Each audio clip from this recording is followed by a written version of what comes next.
За бүгдээрээ сайн бацгаана уу? Өнөөдрийнхөө бичлэгээр та бүхэндээ Бутан улсын Паро олон улсын нисэх буудлын талаар товчхон мэдээлэл өгье гэж бодлоо. За энэхүү нисэх буудал нь болохоор дэлхийн хамгийн сонирхолтой бөгөөд нисэхэд хамгийн хэцүү онгоцны буудлуудын нэг гэдгээрээ алдартай. За тэгээ Парогийн нисэх буудал нь далайн түвшнээс дээш 2200 м-ийн өндөрт Гямлай нурууны өндөр улсын донд байрладаг. За тэгээд Парод газардах байгаа онгоц нь газардахынхаа өмнө 5000 м-ийн ориглуудын завсраар маш нарийн замаар маневр хийж буудаг.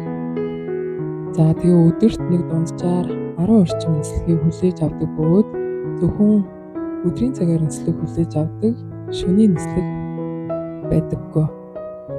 За тэгээ дэлхий дээр зөвхөн 20 хүрэхгүй нисгэгчл Парогийн нисгээд онгоцоо маш амжилттай буулгаж чаддаг. За тэгээ тиймээс ч энэхүү нисгэгчд маань тусгай зөвшөөрөлтэй нисгэгчд байх бөгөөд олон жилийн туршлагатай, онцгой ур чадвартай. Тэгээд хамгийн гол нь Парогийн газар зүй салхи өндөрлөгийн нарийн мэдлэгтэй байх хэрэгтэй байдаг. За тэгээд тиймээс Бутан улс руу нислэг хийдэг зөвхөн 2 авиа компани байдаг. Нэг нь Track Air үндэсний тээвэрлэгч гэж байна. Энэ 1981 оны 4 сард байгуулагдсан. За хоёр дахь нь болохоор Bhutan Airlines. Энэ 2011 оны 12 сард байгуулагдсан бөгөөд Бутан улсын анхны хувийн нисхийн компани гэдгээрээ онцлогтой байдаг. За чиглэлүүд нь болохоор Бангкок, Катманду, Дели, Сингапур гэж байна. За билетний хувьд нь улирлаасаа хамаарат $700-аас $1500 орчим үнэтэй байдаг. За тэгээд Бутан улсын нисэх онгоцны буудал нь болохоор архитектур нь өөрөө аяллаа нэг томоохон хэсэг нь болж өгдөг гэдгээр онцлогтой. За энэхүү байгууламж нь уламжлалт Бутан улсын сүм хийдийн загварыг шингээсэн байдаг бөгөөд модон сэлбэртэй буддын хийдийн өнгө асыг агуулсан байдаг.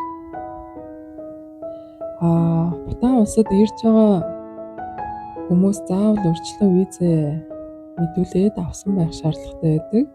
За тэгээ Бутанд ирж байгаа жуулчид нь шууд ирээд чөлөөтэй нэвтрэх ямар ч боломжгүй. Зөвхөн лицензтэй аяллаа компаниудаар дамжуулаад визээ мэдүүлээд түүнийгээ авсан байх шаардлагатай байдаг. За тэгээ визний хураамж нь $40.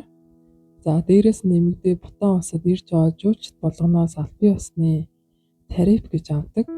Ийм үнийг Sustainable Development Fee буюу SDF гэж нэрлэнэ. За энэ нь болохоор Бутан улсын засгийн газраас Бутанд ирж байгаа жуулчдын тоог нь хэд олон болгохоос сэргийлсэн бодлого бөгөөд нөгөө талаараа байгаль орчноо дахин сэргээхэд зарцуулагддаг төлбөр юм аа. За тэгээ Бутанд аялахаар төлөвлөж байгаа бол өдөрт $100 SDF-ийг заавал төлөх шаардлагатай байдаг. За тэгээ манай аяллаа бүртгэл байнга явагдаж байгаа. Тэгээд 12 сар, 1 сар, 2 сарын бүртгэл нь одоогоор явагдаж байгаа шүү. За баярлалаа. Баяртай.